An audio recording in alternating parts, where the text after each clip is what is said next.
Salam Patunggilan. Sobat Kristus yang setia, saat ini bersama dengan Dr. Irwan Kristiono, spesialis telinga hidung dan tenggorokan. Beliau adalah Ketua Yayasan Kesehatan GKJW. Kita akan bersama-sama memperjelas terkait dengan upaya pencegahan penyebaran COVID-19. Dan yang pasti, begini dok, masyarakat saat ini dihinggapi oleh coronafobia gitu. Takut yang bisa jadi berlebihan gara-gara corona. Bagaimana ini? Ya, terima kasih Pak Pendeta Ardian. Jadi sejak COVID-19 ini muncul di Wuhan akhir Desember 2019 dan dalam waktu 3 bulan menyebar ke seluruh dunia sehingga Badan Kesehatan Dunia menyatakan pandemi dan Indonesia sudah menyatakan sebagai bencana nasional non alam. Angka kematian penyakit ini sebetulnya tidak terlalu tinggi, tetapi penyebarannya luar biasa cepatnya. Sehingga kalau Pak Pendeta tadi mengatakan seringkali menjadi kayak coronafobia. Nah sebetulnya kalau kita ingin tahu sebetulnya COVID-19 itu bagaimana sih menyebarnya? Nah sebetulnya virus ini menyebar melalui droplet. Droplet itu adalah sekret yang dikeluarkan dari hidung atau mulut manusia. Cairan. Dan bagaimana keluarnya? Keluarnya itu melalui pada waktu kita batuk atau bersin. Nah, sehingga menularnya bisa langsung. Pada waktu kita batuk atau bersin, dropletnya ini keluar, kemudian mengenai orang lain, maka dia bisa tertular. Atau pada waktu droplet itu jatuh di benda-benda sekitar kita, misalnya HP kita, meja, kursi, itu bisa menjadi sarana untuk penyakit ini menular. Sebetulnya virus ini mati kalau terkena matahari atau misalnya dia terkena oleh benda dengan suhu 50 sampai 60 derajat Celcius atau di dalam cairan dengan suhu 50 sampai 60 derajat Celcius. Virus ini akan mati. Demikian juga virus ini juga akan mati apabila terkena alkohol lebih dari 60% atau barang-barang yang biasanya kita pakai yaitu desinfektan. Itu dia juga akan mati. Baik, saya pikir jelas terkait dengan itu. Namun kemudian pertanyaan berikutnya, bagaimana upaya mencegah supaya virus COVID-19 ini tidak menyebar luas begitu dok? Ya, baik, terima kasih Pak Pendeta. Jadi sebetulnya ada 4 prinsip supaya COVID-19 ini tidak menyebar dengan cepat. Yang pertama adalah melaksanakan pola hidup bersih dan sehat. Kemudian yang kedua adalah membiasakan cuci tangan. Kemudian yang ketiga adalah melakukan etika batuk dan bersin dengan baik. Dan yang terakhir yang sering kita dengar ya di media sosial itu banyak sekali yaitu tentang social distancing. Nah, pertanyaan selanjutnya, dokter sebelumnya menyebutkan kalau kita itu harus menerapkan pola hidup yang bersih dan sehat. Ya. Sebetulnya pola hidup yang bersih dan sehat itu seperti apa, dok? Baik. Jadi sebetulnya pola hidup bersih dan sehat itu berguna untuk mempertahankan dan meningkatkan kekebalan tubuh kita atau biasa disebut dengan imunitas. Apa saja itu? Yang pertama adalah kita membiasakan diri makan makanan yang bergizi. 4 sehat 5 sempurna, termasuk juga vitamin. Vitamin yang berhubungan dengan penyakit ini biasanya kalau kita bisa meningkatkan vitamin C dan vitamin E. Setelah itu adalah istirahat yang cukup. Istirahat yang cukup di sini adalah menyangkut tidur. Jadi tidur itu adalah tidur yang cukup lamanya dan juga teratur. Kemudian yang berikutnya adalah olahraga yang teratur. Tetapi olahraga teratur itu harus disesuaikan dengan kondisi tubuh setiap orang yang pasti berbeda. Dan yang lebih penting lagi, setelah itu adalah apa? Selalu menjaga kebersihan. Apa saja? Yang pertama adalah menjaga kebersihan rumah, tempat kita bekerja, tempat kita beraktivitas sehari-hari. Membersihkan benda-benda yang ada di sekitar kita dengan desinfektan, dengan alkohol, supaya itu menjadi lebih bersih. Kemudian membuang sampah pada tempatnya. Kemudian lagi apa? Tidak meludah dengan sembarangan di lantai, dimanapun kita ingin ya. Kemudian tidak merokok dan juga tidak mengkonsumsi narkoba, psikotropika dan zat-zat aktif. Jadi tidak merokok itu salah satu cara untuk mencegah juga ya dok? Iya, itu salah satu pola hidup yang bersih dan sehat yang harus terus kita lakukan. Baik, tadi dokter mengungkapkan bahwa harus ada kebiasaan cuci tangan, gitu ya dok ya? Ya, Mengapa dan kapan? baik. Serta bagaimana gitu? Ya, terima kasih Pak Pendeta.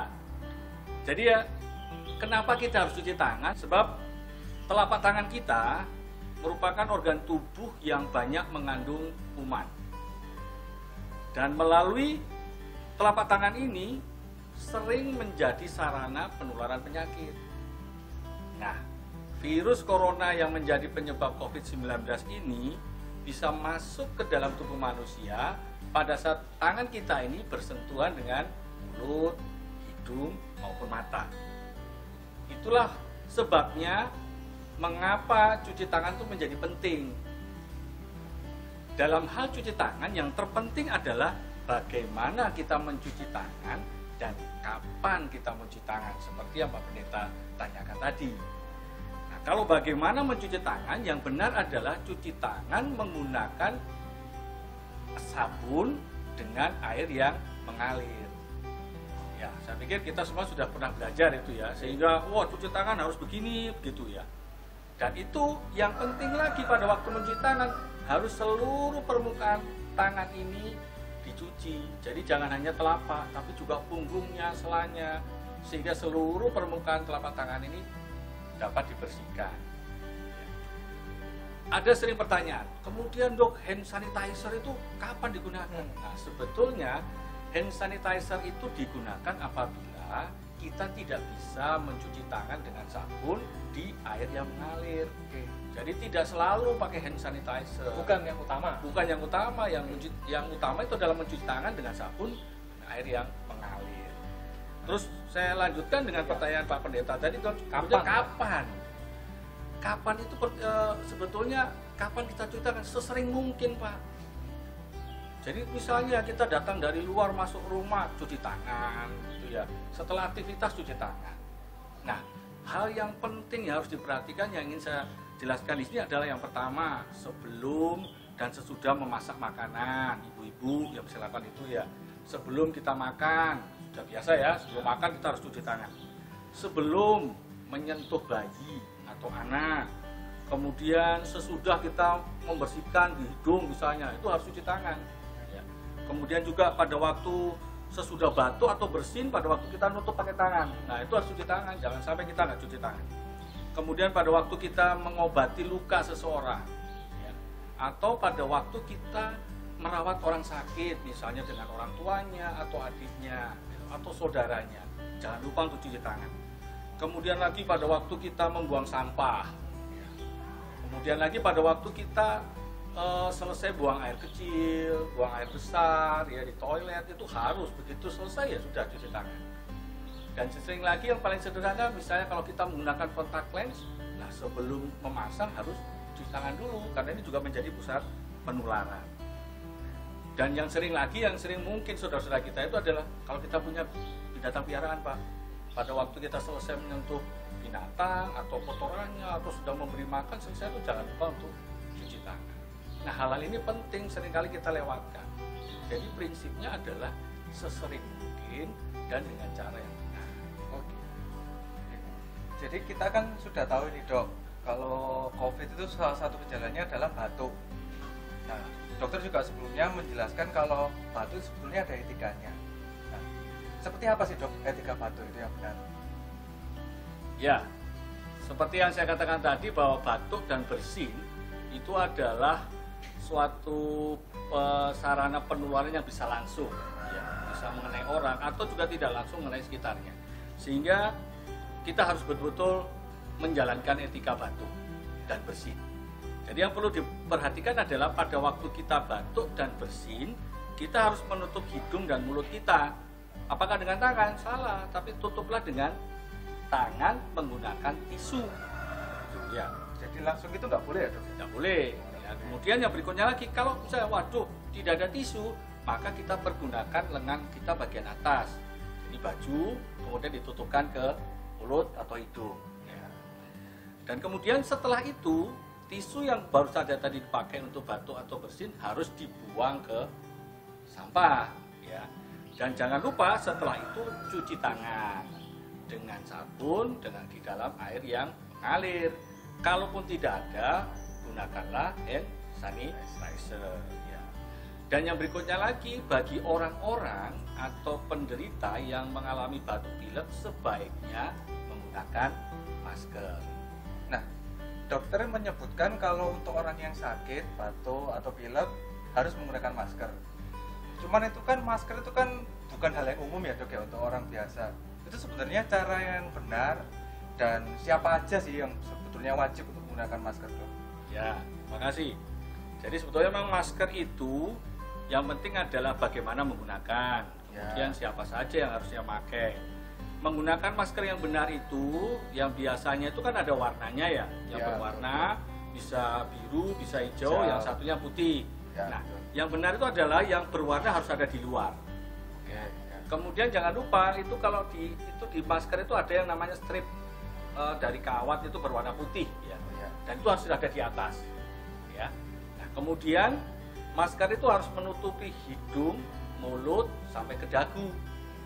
Dan dia harus pas menutupi wajah. Baru masker itu dapat digunakan dengan benar. Nah, setelah kita menggunakan masker, hindari tangan kita itu menyentuh masker bagian luar. Jadi nggak boleh dok? Nggak boleh, bolak-balik dipegangi itu nggak boleh. Kemudian juga gitu, masker juga begitu, kalau sudah dilepas itu juga tidak boleh lagi diambil. Begitu lepas buang, ya, buang ke tempat sampah. Oh, jadi nggak boleh dicuci ya dok? Nggak boleh, nggak boleh ya. Dan pada waktu melepas itu tidak boleh dari yang masker yang berwarna, tapi dari talinya dilepas kemudian dibuang ke sampah. Dan kalau kita mau menggunakan lagi kan sebenarnya nggak boleh. Kapan? Kalau sudah kelihatan basah, kotor, itu sudah tidak boleh lagi dipakai. Nah, sekarang tadi pertanyaan, siapa yang wajib? Nah, yang wajib menggunakan masker adalah orang dengan gangguan pernafasan, batuk, bersin, gangguan nafas. Kemudian yang kedua, orang yang melakukan perawatan kepada orang sakit. Tuh. Yang ketiga, ya petugas kesehatan, karena dia sehari-hari berhubungan dengan orang-orang yang sakit. Nah, itu yang wajib pakai masker. Sedangkan orang yang sehat tidak perlu. Jadi ngapain kita borong-borong kejar-kejar beli masker padahal kita sehat? Tidak perlu. Justru orang-orang yang sakit yang membutuhkan itu yang perlu. Ya, sekarang susah dok nyari masker dok. Harganya juga mahal, ratusan ribu sekarang. Oke, tadi dokter menyebut kita juga harus melakukan social distancing gitu ya. Nah, sebenarnya itu apa? Social distancing itu sebenarnya apa? Ya, baik, Pak Pendeta.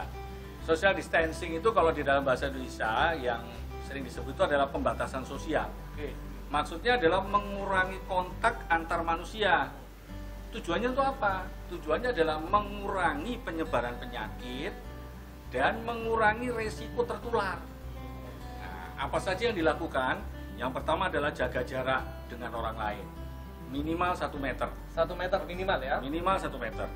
Terutama pada orang-orang yang mengalami gangguan pernapasan, misalnya orang batuk atau pilek. Dan pada waktu berjumpa di tempat yang ramai, di sekolah, ya, di kantor, atau di kendaraan umum, pada waktu itu tempat ibadah, itu juga harus hati-hati. Ya. Kemudian berikutnya lagi, hindari kontak langsung, terutama kontak langsung tangan. Misalnya bersalaman, kemudian berpegangan tangan, berpelukan, cipika-cipiki, hindari, nggak boleh. Ya. Kemudian lagi hindari kerumunan banyak. Jadi kalau misalnya kita datang ke tempat mall, gitu ya, atau pasar, yang suka olahraga di gym, ya, kemudian lagi di tempat transportasi publik di mana banyak orang, kemudian tempatnya konser, gitu ya, pertandingan olahraga. Mungkin juga di gereja Pak ya, karena itu juga tempat kerumunan orang, sebetulnya harus dihindari karena itu juga bisa menjadi tempat penularan. Kemudian juga yang berikutnya adalah hindari perjalanan yang tidak perlu, terutama ke kota-kota atau negara yang sudah kita ketahui ada penderitanya, karena sudah terjadi proses transmisi di daerah itu menjadi beresiko, makanya hindari. Nah, sebetulnya di dalam social distancing ini ada suatu yang dilakukan adalah dengan mengisolasi atau karantina. Ya. oleh yang sekarang terkenal dengan lockdown gitu ya. Sebetulnya itu tidak langsung seluruh kota, ada beberapa ya. Misalnya orang yang sudah dinyatakan ODP, orang dalam pengawasan, atau PDP, pasien dalam pemantauan, itu harus diisolasi, baik di rumah sakit maupun di rumah. Demikian juga apalagi yang sudah pasien, sudah confirm COVID, harus diisolasi di rumah sakit. Nah, yang menjadi catatan adalah orang-orang yang flu, orang-orang yang batuk, ya, orang atau yang merasa kondisinya tidak sehat, ya sebaiknya tidak keluar rumah dulu. Secara kesadaran sendirilah, kerelaan.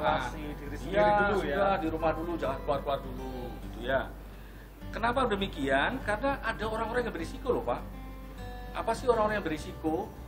Berisiko maksud saya tertular. Orang yang berisiko adalah orang-orang yang tua. Orang-orang tua yang mempunyai penyakit-penyakit, misalnya diabetes, ada gangguan jantung, ada gangguan liver, itu kan berbahaya. Kemudian ibu hamil, terus guru, karena dia mengajar di tempat dengan siswa yang banyak, ya. Kemudian tokoh-tokoh agama seperti jenengan ini, kan umatnya banyak, nah itu juga risiko tinggi. Kemudian wartawan yang dia bertemu dengan orang banyak, itu juga termasuk risiko. Tenaga-tenaga kesehatan yang sehari-hari berhubungan dengan orang sakit, termasuk juga pengusaha yang di mall, di apa, itu kan juga bertemu dengan orang banyak. Dan orang-orang yang melakukan perjalanan, kan dia nggak tahu berjumpa dengan siapa dan di tempat keramaian. Itu adalah orang-orang yang mempunyai resiko untuk tertular. Baik, maka akhirnya apa pesannya untuk kita semua? Apa yang bisa kita tarik sebagai sebuah hikmah begitu? Jadi untuk memutuskan penularan penyakit ini adalah tergantung daripada kepatuhan kita semua dari petunjuk pihak-pihak yang berwenang. Patuh kepada pihak yang berwenang. Yang kedua apa? Kerelaan kita dengan kesungguhan hati untuk melakukan petunjuk itu. Itu penting sekali. Yang kedua adalah melakukan pola hidup yang sehat, terus bersih, dengan cuci tangan, ya, kemudian memakai masker, ya, itu penting banget. Kemudian yang berikutnya adalah pesan saya adalah jangan takut, jangan panik, karena ini bisa kita bersama-sama. Sehingga apa? Mari kita bersama-sama memerangi COVID-19 ini dengan memutus mata rantai penularan. GKJW bersatu melawan COVID-19. Tuhan memberkati.